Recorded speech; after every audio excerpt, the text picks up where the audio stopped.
안녕하세요. 대한중앙연구원 황혜수입니다. 최근 직장인 익명 커뮤니티인 블라인드에서 한 남성이 쓴 글이 이슈가 되고 있습니다. 자신은 공단에서 근무하는 결혼 정년기 남성이고 지하철에서 몰래 촬영을 해서 벌금형 집행유예를 받았다고 합니다. 그런데 이 사실을 언제 연인에게 알려야 하냐는 글이었는데요. 댓글 반응도 좋지 않았습니다. 이마에 붙이고 다녀라, 제발 혼자 살아라 라는 댓글들이 많았습니다. 이런 경우에는 집행유예라 할지라도 기록에 남는 엄연한 전과이고 더군다나 집행유예 이상의 처벌을 받은 경우에는 성범죄자 신상정보 등록 대상자입니다. 만약 이런 전과 기록을 고의로 숨기고 결혼한다면 사기로 인한 혼인 취소까지 가능합니다. 때문에 전과 기록이 있다면 반드시 결혼 전에 알려야겠죠. 그렇다면 이 카철죄를 저질렀다면 돌이킬 수 없는 걸까요? 결과는 대응 방법에 따라 달라질 수 있습니다. 먼저 카메라 촬영죄 최근 판례들의 처벌 수위를 살펴보면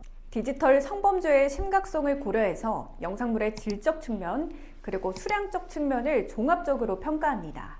피해자의 신체 노출 정도, 얼굴 식별 가능성, 신상정보 포함 여부 등이 중요한 판단 기준이 되고 영상물의 수량이 많은지 다수의 피해자를 대상으로 했는지 또 범행의 계획성과 상습성이 있는지 등도 고려될 수 있겠죠. 그럼 어떻게 대응해야 될까요? 촬영물이 있다면 그 처벌을 낮추는 방향으로 또 촬영물이 애매하다면 그것이 성적인 부분이 아니라는 점을 입증하는 방식으로 대응할 수 있습니다. 먼저 현장에서 적발되었을 경우 카메라를 부수는 게 능사는 아닙니다. 또 안티포렌식 같은 기술을 사용할 수도 있지만 함부로 하면 구속사유가 될 수 있기 때문에 반드시 전문 변호사와 상담한 후 조치를 취하셔야 됩니다. 만약 영상물 개수가 많은 경우라면 개수를 줄이는 것이 매우 중요합니다.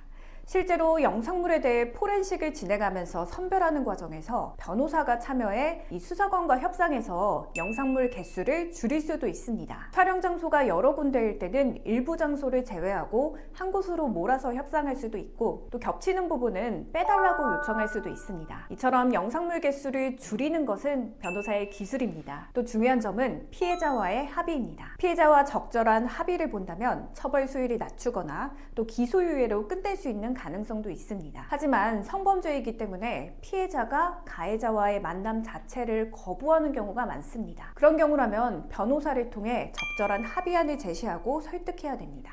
피해자의 처벌 불원을 이끌어냈다면 피해 회복을 위한 진지한 노력을 보여줘야 되고 잘못을 반성하면서 재범하지 않을 것을 다짐하고 있다는 점 그리고 사회적 유대관계가 분명하다는 점 그 밖에 유리한 정황을 제시해서 대응하는 것이 중요합니다.